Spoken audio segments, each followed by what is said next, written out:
In 1867, a 15-year-old boy named Erasmus Jacobs found a diamond on the banks of the Orange River. Centuries after the diamond rush that followed, I believe I have discovered diamonds in the heart of a South African township.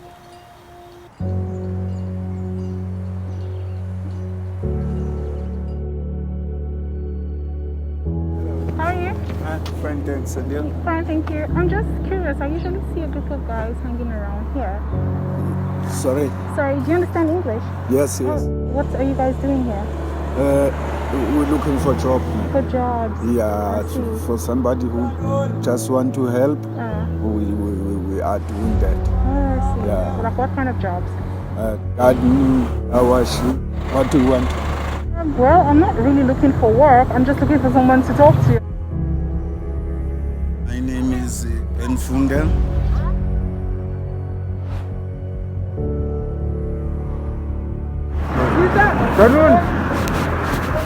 Did you tell anyone that you come here? Just my landlady. Thank you so much. From here, I'm just going to see where he stays, and he's taking me.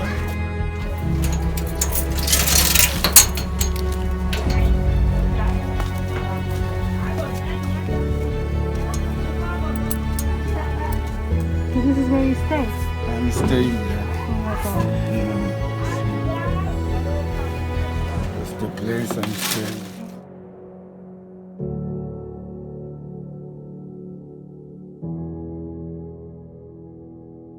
Our government doesn't build it for us, with the houses. So we just saying we must dealing with this. You see. Can we go because the guys are looking for I'm looking at us. Okay. On a Saturday in July 2021, I found myself surrounded by danger in a South African township. But I didn't run. I refused to escape. Not because I couldn't. This is the story about that day, the days leading up to it, and the days after. Every business is shutting down. Informal and formal businesses are shutting down. I just do not know what exactly is going on. Guns are being shot. You may never even know what exactly these people want here. I don't know if this is still the Zuma saga or this is now for a different purpose. The Economist called it the worst violence since the end of apartheid, carried out by thousands from the townships. For many here, the event of those 8 days of anarchy saw old wounds open up. But as the nation watched, transfixed in horror at the mayhem circulating on social media, scrambling over who and what factors were responsible, I observed something in all the footage, something peculiar that threw me back to my not-so-distant past. Before setting sail for this coastal region of southern Africa in pursuit of education, I had grown up in the dusty and grassy plains of north-central Nigeria, where I discovered firsthand how capturing and telling traditional human stories played a part in helping to mend decades-old tribal and religious conflicts.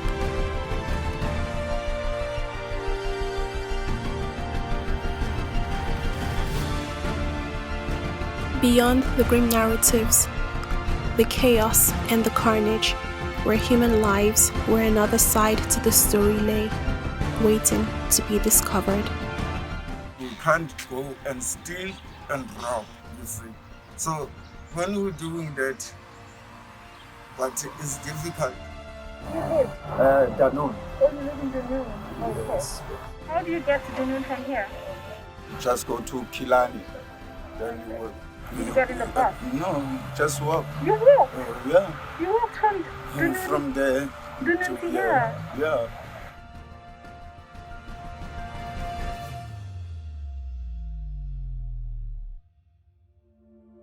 Where did you get them from? From the bin. From the bin? Yeah. Oh my God. The candle to brighten his shack at night, the custard to quell his hunger by day. The life he lives now, far removed from the hopes he chased, from the Eastern Cape to the Western Cape. My girlfriend, it's because of that I'm not working. I got 2 children. Children is there by my sister. She wants something, sometimes I don't have. She just here, just like that.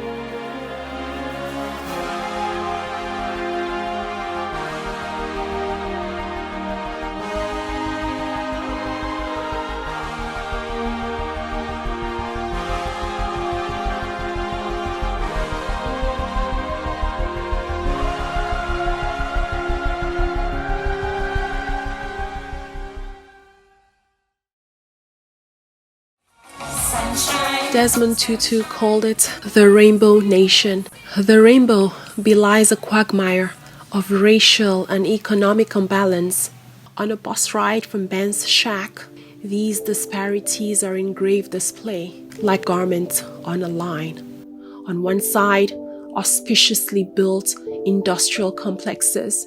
Across, the cramped, overpopulated 30-year-old township of Dunoon. Historically, townships served as dormitories, housing the black laborers that fueled the mining and industrial boom years. These days, there's an international raceway next door, as well as a massively successful company boasting top-tier black economic empowerment status. It says it offers training in key positions to the underprivileged with a view to positively impacting its surrounding communities. Reception is. Reception? Yes. I have questions that I want to ask the members of staff here. You work here, right? Yeah. Okay. Do you live in Dunoon? Yeah. Okay. Go to the office. Where's the office? You see this tall building? Yes. Yeah, go to the subway. Thank you. The higher I went, the whiter it got. The bottom, it seemed, for the blacks reserved. About 700 people earn a living here, Okay. and about half of them are locals from this area. Okay. You talked about mechanics for the racing vehicles. Yes, indeed. Okay, so you have some of these who come directly from who live in Dunoon. Yes. Okay. Do you have any examples that you can refer me to? Not off the top of my head, no. But of our maintenance staff who look after this place and who keep it neat and tidy, as you can see, couple of them live on the premises. Most of them live at Dunoon. There I can give you our... Tangible examples seem to filter away in the face of dogged scrutiny. I see that you are a BEE certified company, is that correct? That is correct, yes. I do have questions regarding the communities that you impact where your businesses are located. I can give you our email address. I've been given multiple email addresses and I have sent emails and no one has gotten back to me. It seems the company is trying to avoid speaking with me because they know the issues that I am raising. You have it featured on your I'm not aware website. of anything.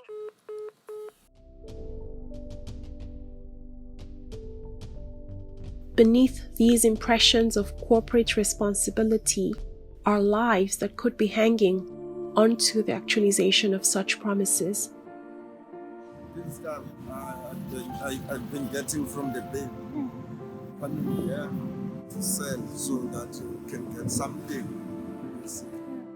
It hit me that those who live on the margins are often forced to eke out from the excesses of a vastly wasteful capitalist society. Poetry, I thought, mulling over the irony, not knowing that I was walking into the unprecedented next phase of my journey.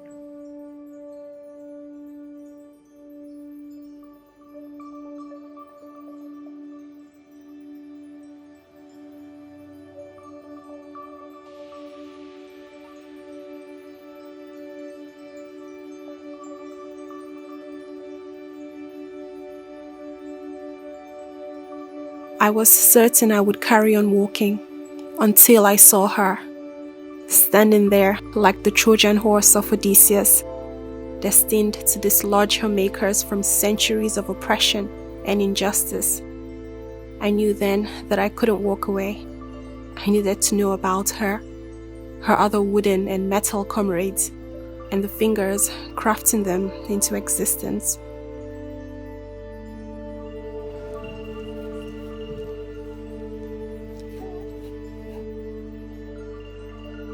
I'm just checking, where are the people who create all these wooden crafts?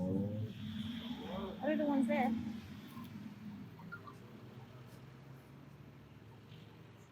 Hello. You make these crafts? Okay, I just want to ask you a few questions. Yeah, we are especially in woodwork. And then the big horse over there?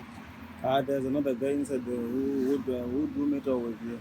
Okay, so like all the people here do metal work, woodwork. Okay, and which kind of customers buy these products? Mostly white people. Mostly white people. I see. And where do you live? There in Danone. You live in Danune? Yeah. Okay. There's a big store here. What do you call it? Yeah, Macro. Yeah. Does Macro come and buy some of the products here to sell in there? Not. Not at all. Yeah. Pretty simplistic, maybe, but what if the large retail store next door empowered these artisans to supplier status? In 2009, Brazil forced all its schools to source 30% of its food from local farmers, thus increasing their household income and beating poverty. In a week, how many buyers can you get? It depends. It depends. Yeah. Where do you get the wood from? There's another guy who bring the pallets here. And you make them in there. Yeah. This is very good work. Very good. And I'm just wondering why a big store like Macro cannot come and develop this skill. Because there's Dunoon, people in Dunoon don't have resources. And you guys are very creative from Dunoon. Imagine if Macro would say, let's regulate this, let's buy a lot of these, let's give you a contract. Make 500 of this we want to put in the store there and start selling. The money is going to go back to Dunoon. You know what I mean? Yeah, exactly. Because you're going to develop Dunoon, you're going to get more money and the money is going back to Dunoon. Exactly. You see? I'm going to Macro now. I will come back to do a proper recording if that's okay with you. Do you have a number? Yeah. Okay. Ride along if you can. Walk on by, sure to glean what secret sights the city hides. Hello. Hi. Well, thank you. I'm just curious, who makes all those items there? Yeah, we do. Okay, I just want to interview the person who made them, if that's okay. You just want to interview? Yes, I just want to ask them questions. Okay. Yeah, you can ask. Okay. And Where do you guys live? you live in Danone? You live in Dunoon? Yes. Okay. All of you live in Dunoon? Yeah. That's interesting. Okay. If it's okay with you, I just want to... My name is Fatima, by the way. Okay. What's your name? My name is Lexington. Lexington? Yes. Okay. We all quickly recovered from the tense air of moments earlier, and I got to recording the wonders that I beheld.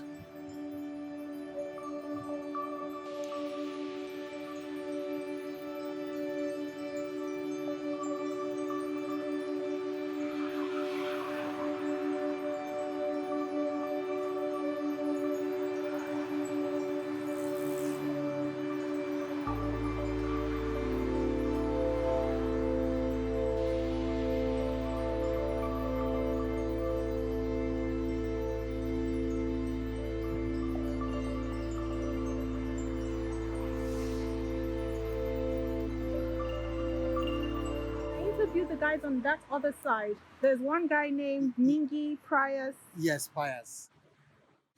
Yes. Yeah, is the one. Yeah, that one we are. They are different, but Okay. also makes like the Metal like work. this, yes. Oh, okay. That's amazing. Yes.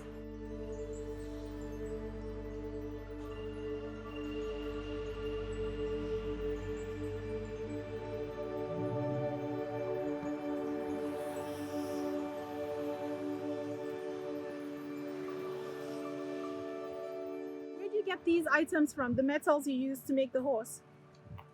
Yeah, normally we can go the scrapyard or some of the time. That's you see Yeah. breaks. What for the from the scrapyard? From the scrapyard. Yeah, you see. So it's like scrap metal. Yes. That's the scrapyard. Yeah.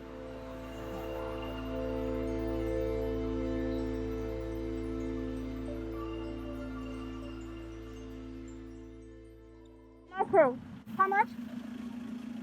It's 11.50. Just here. Okay, you're gonna pay 10 rand. Thank you.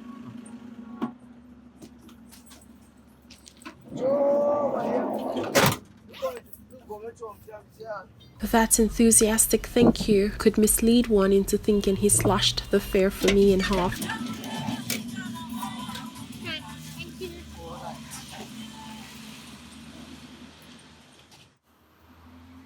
Make sure that you keep a safe social distance from our staff members and from other customers. And we'd also like to remind you that after every transaction that goes through our toll points, we are sanitizing the toll points so that one here do anything to keep safe. And most importantly, thank you so much for shopping with us at Macro Montague Gardens. How are you? I'm well, thank you. I'm just making a general inquiry about the items you have on sale here in the store. Are you the best person to speak to? You can speak to me.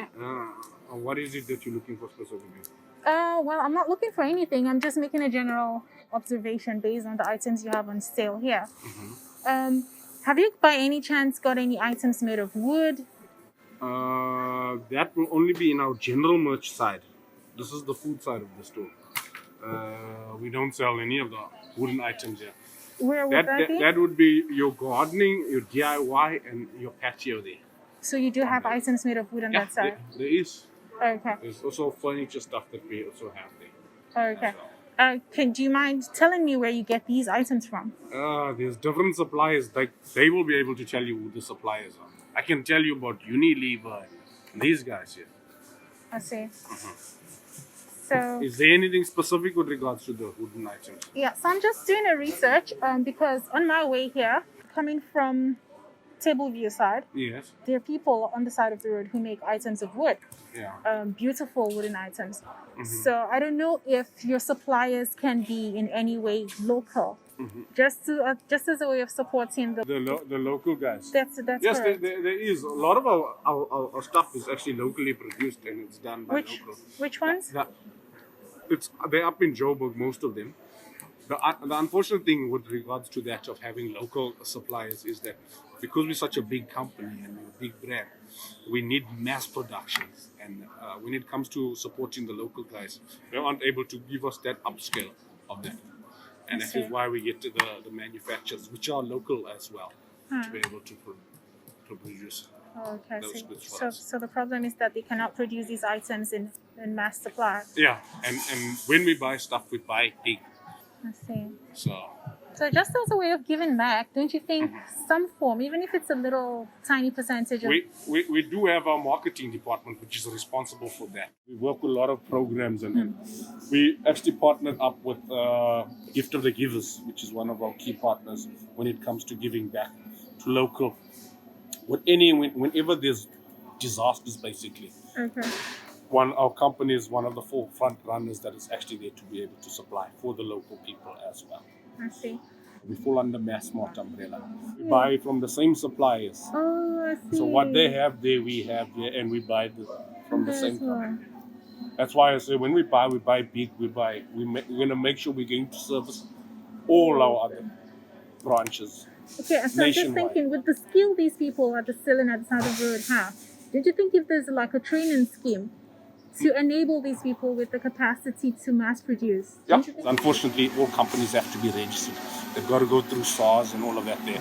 So they've got to be legitimate, whereby we sell their products for them on our website, whereby they've got to, number one, be able to have the logistics capacity to be able to deliver. 2 points. 1.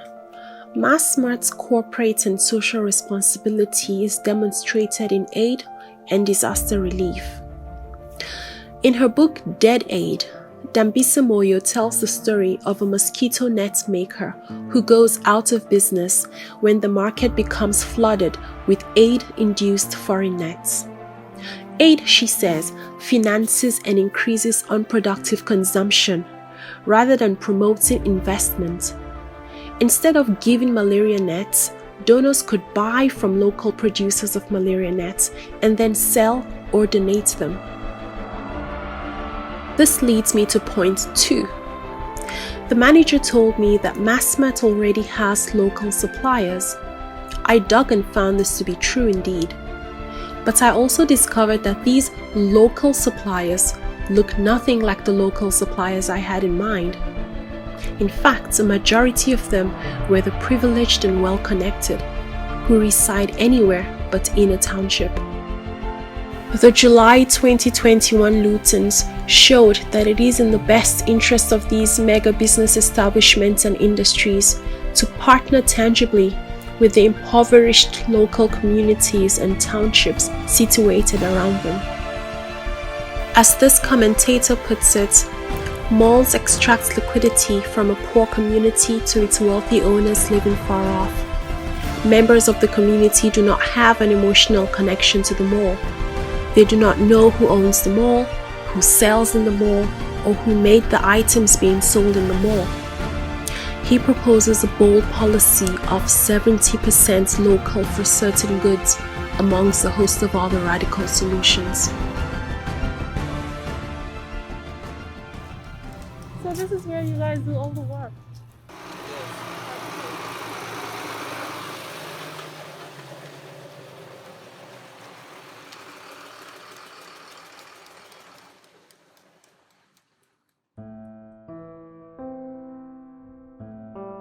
I had walked into a sprawling enclave of creativity and craftsmanship, teeming with young men from the township.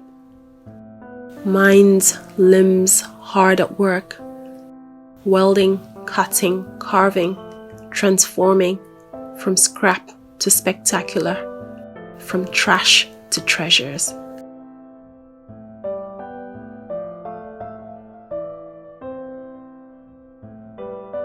That day I met Bingi, who everyone calls Parius.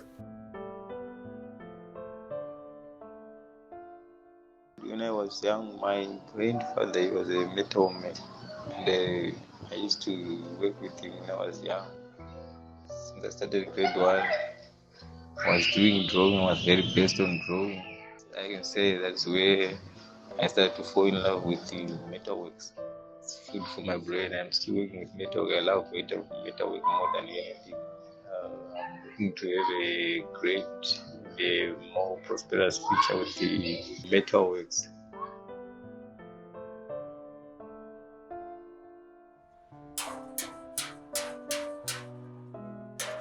Hi. I'm watching yourself. Can I take a picture of it?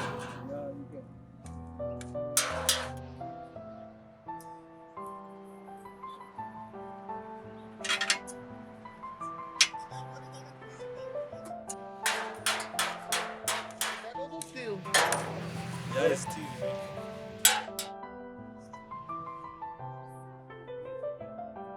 While recording, an unexpected visitor arrived.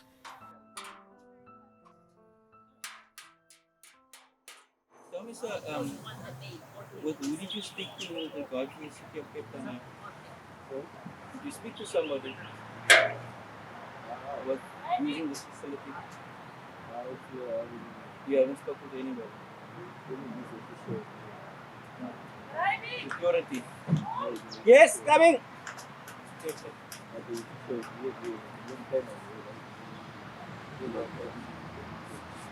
Did they grant you permission?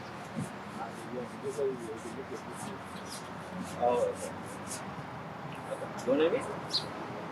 What's your name? Pinky. Mr. Pinky. Okay. So, nice day.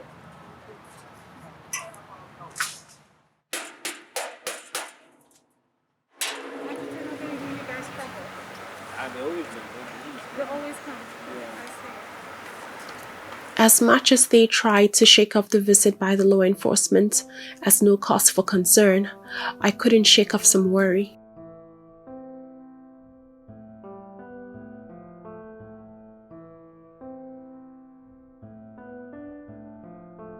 I often went back, watching, learning. The spirit, docile, alive and bright, a diamond. Its light guided me here. Its warmth kept me there.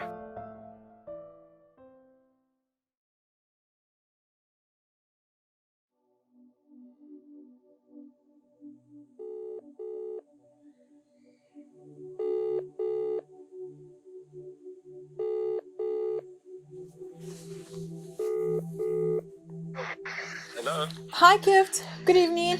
Yes, I'm good, man. Yes, I'm so sorry to hear what's happened. Yeah, I can't believe this. yeah, it happened since morning.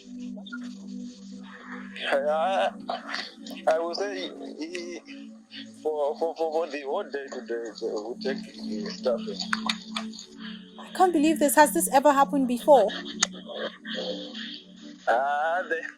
They will, but not each and every time. Maybe twice a year. Yeah. Oh, But we don't know where they gonna take it.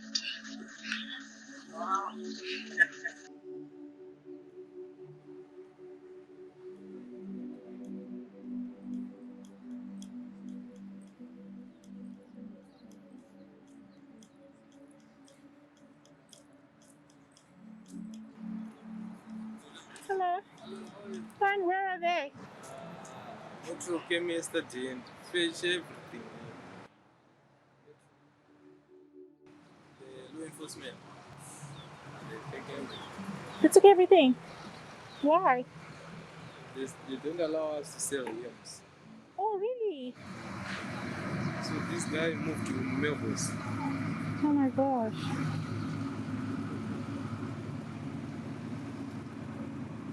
That's really sad. Everyone is hanged now. All the things here, all of these.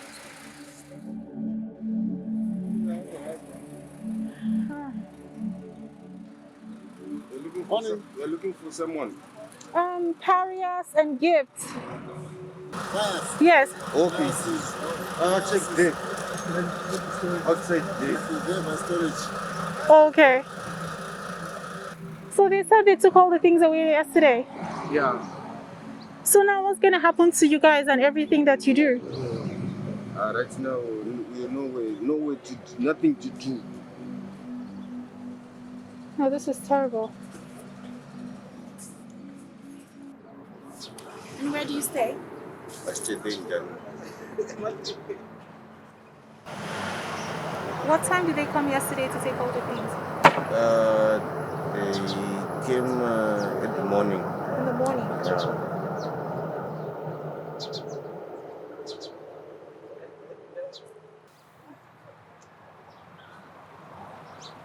It's hard, You see that everybody's just standing. This is different from what I saw when I came on Friday. Everybody was working. Everything. Let me just take off my mask quickly. Can you hear me? Yes, I can hear you now. Okay. I do know about the operations that took place over the weekend, boss, regarding the illegal informal trading. You're talking about Kubergroot, Potsdam. Yes, that's correct. Yes, the group of locals had their wooden items and metal items confiscated. Okay. They were supposed to be given confiscation documentation. It was supposed to be then to be before or when upon arrival when the goods has been confiscated. So this Documentation happened on a was Sunday, and most of them do not work on a Sunday. So I'm not sure how that was coordinated, because a lot of the people that I spoke to were not aware that this was even going to happen. They said they were not pre-informed, and they just came and found the items had been confiscated and destroyed. Okay. Yeah. Okay.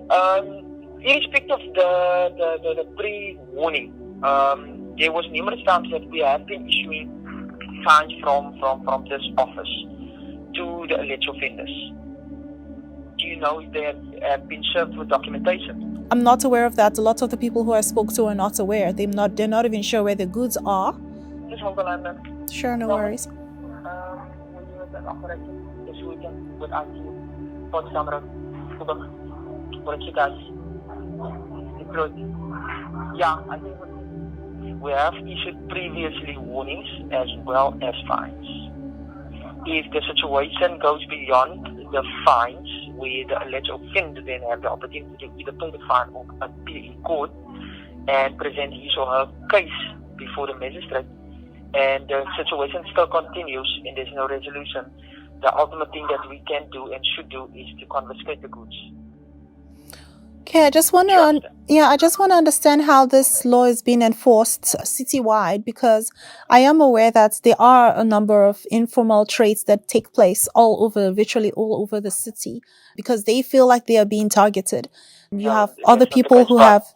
Sorry? To answer you, ma'am, some of the other people that is informal traders, they do have documentation. So if these people get proper documentation, will they be allowed? Yes, and I cannot say what the chances of that the city is going to do.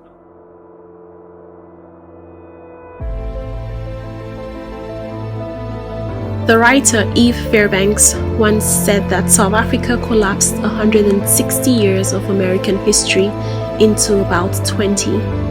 This country became the world's beacon of hope in the face of a system designed to decapitate their potential and erode their chances of a better life.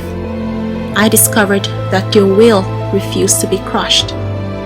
But for how long can their tenacity put up a resistance to the unrelenting pervasiveness and scorn of a society that continually looks and runs away, pushing them further into the dark squalor, hidden away from our jaded gazes to where they can fester, just as long as they are out of the view of our chiseled glass and concrete business districts and our lush green lawns.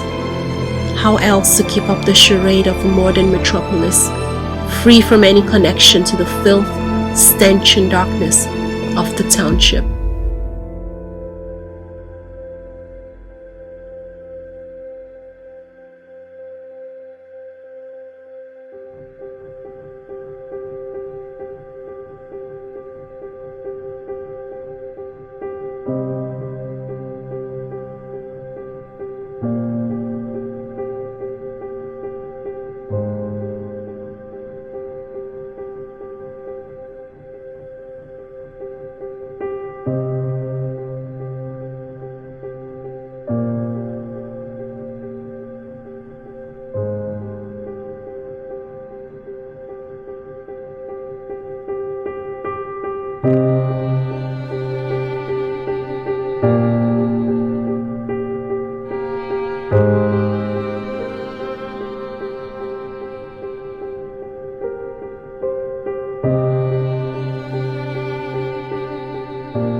These township streets are the streets on which he's grown, the grounds in which he's played, the only world he's ever known. Whatever life lies beyond these streets, he may never know. But his hopes and dreams are alive, and so the story goes.